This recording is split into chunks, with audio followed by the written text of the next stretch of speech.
Assalamualaikum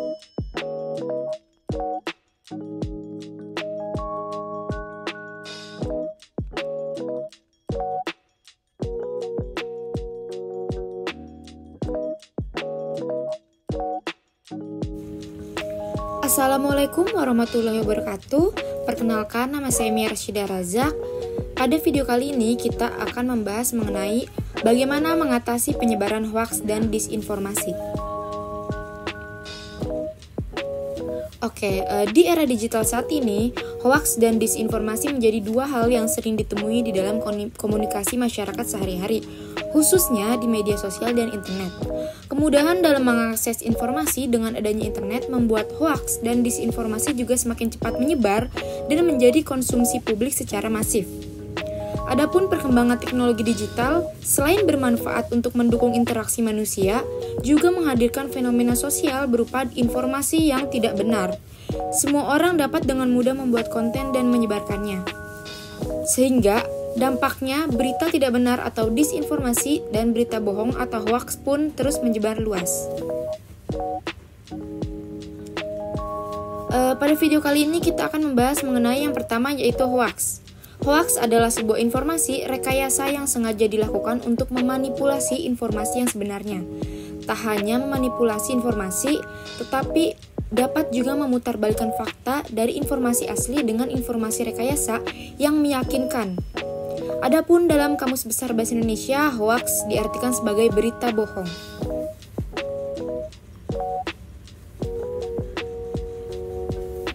Selanjutnya yaitu jenis-jenis hoaks. Bentuk hoaks banyak macamnya, adapun terdapat 4 jenis hoaks yang sering terdengar di masyarakat. Yang pertama, yaitu berita bohong atau fake news. Jenis hoaks paling sering ditemui karena mudah tersebar. Biasanya, penulis membuat berita ini dengan berbagai macam informasi palsu dan berusaha terlihat seperti berita asli agar pembaca percaya akan berita yang ditulis olehnya. Yang kedua yaitu tautan jebakan atau clickbait. Jenis ini menjadi salah satu taktik penulis berita dalam menarik perhatian pembaca dengan membuat judul atau gambar yang bisa menimbulkan kontroversial. Lalu yang ketiga yaitu parodi atau satir. Tulisan ini biasanya disengaja ditulis dengan menyusupkan sindiran pada pihak tertentu, kadang ditambah unsur komedi di dalamnya. Dan yang terakhir yaitu propaganda, yaitu kegiatan yang menyebarkan informasi, ideologi, argumen, dan opini pada publik secara langsung dan sengaja untuk menggiring masyarakat untuk setuju dengan apa yang informasi yang diberikannya. Lalu yang kedua kita akan membahas mengenai disinformasi.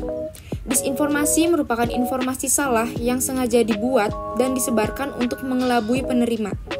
Pembuat atau penyebar konten mengetahui bahwa informasi tersebut yaitu palsu atau fabrikat, tetapi tetap menyebarkannya karena ingin mempengaruhi opini publik dan mendapatkan keuntungan tertentu atas tersebarnya informasi palsu. Dilansir dari buku jurnalis Fake News dan Disinformation terbitan UNESCO, disinformasi adalah kebohongan yang disengaja dan secara aktif diinformasikan oleh aktor jahat. Yang selanjutnya yaitu 3 aspek karakter disinformasi yang berpotensi untuk disebarkan. Yang pertama yaitu konsistensi. Ketika seseorang menerima pesan yang sama secara berulang, ada kemungkinan orang tersebut akan mempercayai pesan yang keliru. Padahal sebelum menerima pesan secara konsisten, orang tersebut mengetahui bahwa pesan yang diterimanya adalah salah. Ketika seseorang menerima pesan yang keliru secara terus-menerus, perlahan akan dianggap sebagai kebenaran. Yang kedua yaitu konsensus atau kesepakatan. Sebuah pesan atau konten di media sosial dapat diyakini kebenarannya ketika mendapatkan banyak tanggapan oleh warganet. Misalnya, jumlah retweet, jumlah suka atau berbagi yang tertera pada materi unggahan dapat menggugah seseorang untuk ikut berpartisipasi di dalamnya. Dan yang ketiga yaitu kekuatan otoritas yang menyertai pesan atau konten. Pesan dapat dipercayai keabsahannya apabila disampaikan oleh orang atau lembaga yang kredibel. Namun, identitas seseorang atau lembaga dapat dipalsukan oleh pihak yang bertujuan mencelakai ketertiban masyarakat. Disinformasi dapat tersebar melalui akun palsu yang menyerupai akun asli. Misalnya, akun X TVRI Nasional Kemudian juga ada akun TVRI Jakarta yang merupakan akun resmi. Hal ini diindikasikan dari tanda centang biru di sebelah kanan nama akun. Namun, ada akun TVRI Riau yang belum memiliki centang biru. Dari sini terbuka kemungkinan bahwa bisa saja ada oknum yang memanfaatkan dengan cara membuat akun siluman, yaitu TVRI kota mana saja. Misalnya, oknum yang menyamar sebagai akun Twitter TVRI dapat menyebarkan disinformasi yang merugikan masyarakat. Sebagai pengguna internet dan media sosial di era digital saat ini, sudah seharusnya kita untuk lebih bijak dalam menyaring segala sesuatu yang didapatkan di internet dan media sosial tersebut. Adapun langkah-langkah untuk menghindari hoaks dan disinformasi sekaligus membantu menghentikan penyebarannya di media sosial dan internet yaitu sebagai berikut. Yang pertama, perhatikan judul informasi. Beberapa oknum kerap memasang judul yang menjebak, artinya menarik masyarakat agar membacanya. Berita palsu biasanya memiliki judul yang mengejutkan agar membuat rasa penasaran. Isi kontennya pun biasanya terlihat provokatif dan memanfaatkan isu-isu yang sedang tren. Maka dari itu, sebelum membaca sesuatu di internet, kita harus perhatikan judul informasinya terlebih dahulu, apakah sesuai dengan isi berita yang ditampilkan. Yang kedua yaitu, lihat sumber berita. Hal kedua yang perlu dilakukan adalah periksa sumbernya, apakah dari situs resmi dan terpercaya atau tidak. Apabila informasi berasal dari situs-situs media sosial dan web yang belum dapat dipercaya, disarankan untuk segera mengecek ke situs-situs lainnya. Yang ketiga yaitu periksa foto dan video. Tidak hanya tulisan, hoaks bermacam-macam bentuknya dan salah satunya yaitu berupa foto dan video. Sama halnya dengan tulisan, hoaks bentuk foto dan video yang Anda terima jangan langsung mempercayai begitu saja. Terkadang, oknum juga mengedit sebuah foto dan video sebelum menyebarkannya di media sosial. Namun, Anda tidak perlu khawatir untuk mencari fakta dari foto dan video tersebut.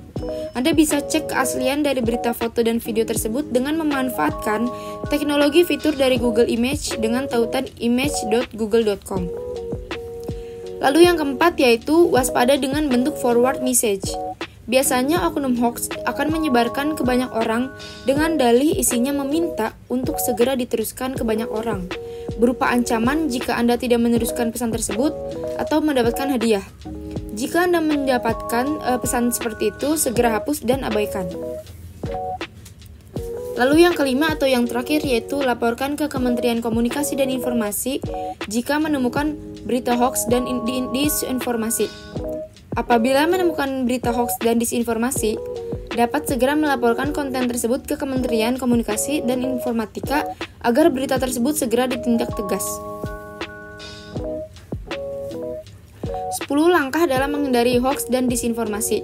Terdapat 10 langkah-langkah lainnya atau tips dalam menghindari hoax dan disinformasi yaitu yang pertama, lihat sumber pengirim pesan. Yang kedua, cari informasi yang relevan dan terpercaya. Yang ketiga, hindari komentar terhadap suatu informasi yang belum jelas kebenarannya. Yang keempat, hindari share informasi yang belum jelas kebenarannya. Yang kelima, hati-hati dengan judul yang provokatif. Yang keenam, cermati keaslian foto jika disertakan. Yang ketujuh, ikut bergabung dalam grup diskusi anti-hoax. Yang kedelapan yaitu jangan mudah percaya dengan suatu hal tanpa melihat fakta. Yang kesembilan yaitu berpikir logis dan memiliki pendirian. Dan yang terakhir yaitu membaca berita pada sumber yang terpercaya. Sekian video kali ini. Wassalamualaikum warahmatullahi wabarakatuh.